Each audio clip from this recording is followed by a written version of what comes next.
All right, welcome aspirants. Today, we are going to break down human development. This is one of those topics that shows up all the time, and it's a real high score if you know how to tackle it. We're going to turn this really complex-looking area into a super clear, actionable strategy to help you absolutely maximize your marks. So, here's what we've got lined up. First, we'll get into why this topic is basically a gold mine for marks.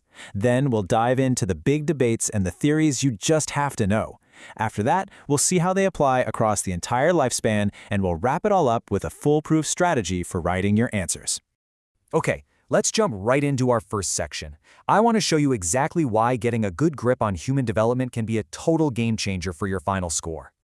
I get it, this is a real concern. You look at the syllabus and it seems massive, right? I mean, it covers a person's entire life. But here's the secret. The key isn't to know everything. It's to know what the examiners consistently ask about. So the real question is, what's the smartest, most efficient way to do this? Well, the answer, like always, is right there in the previous year questions. Just look at this pattern. It's undeniable. From the brand new 2024 paper going all the way back, human development shows up again and again and again. See, this isn't just an important topic, it's a predictable one. So let's get into those fundamental concepts. These are the building blocks for so many of the high-mark questions. If you get these right, you've already built a super strong foundation for pretty much any answer they can throw at you. And here we go. This exact distinction between growth and development was a question in 2024. The easiest way to remember it? Growth is quantitative. It's about numbers, like your height, and it eventually stops.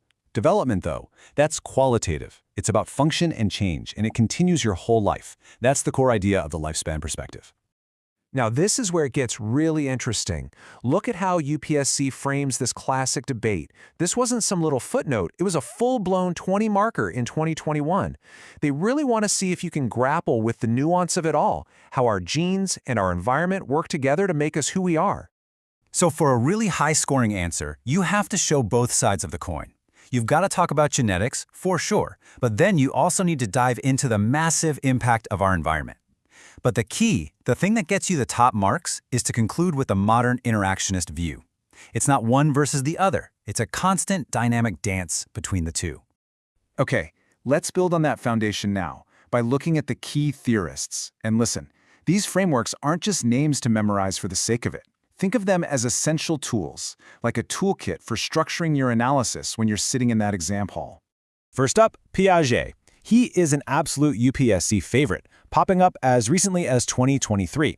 You have got to know these 4 stages inside and out and their key milestones. From a baby learning object permanence, the idea that peekaboo works because they think you've actually disappeared, all the way to an adolescent mastering abstract reasoning.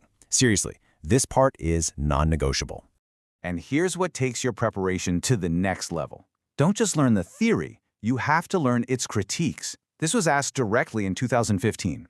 You need to be ready to discuss the weak spots in Piaget's model, like how he might have underestimated what kids can do, or how his stages might not apply to every culture. Now, as the perfect contrast to Piaget, you have Vygotsky. This single quote, which was literally the heart of a 2013 question, sums up his whole philosophy. For Vygotsky, development is social from the get-go. We learn from other people first, and then we make that knowledge our own. Okay, switching gears to emotional development. Bowlby's attachment theory is another incredibly high-yield area. The central idea here is that our first major relationship, usually with a parent, creates an internal working model, basically a blueprint for all of our future relationships. And yeah, this concept has been the star of some major exam questions. Building right on Bowlby's work, we have Mary Ainsworth, who gave us these observable attachment styles. And honestly, this table is a fantastic tool to use in your answers. It lets you clearly connect the dots between what a caregiver does, are they responsive or distant, and the predictable way a child reacts.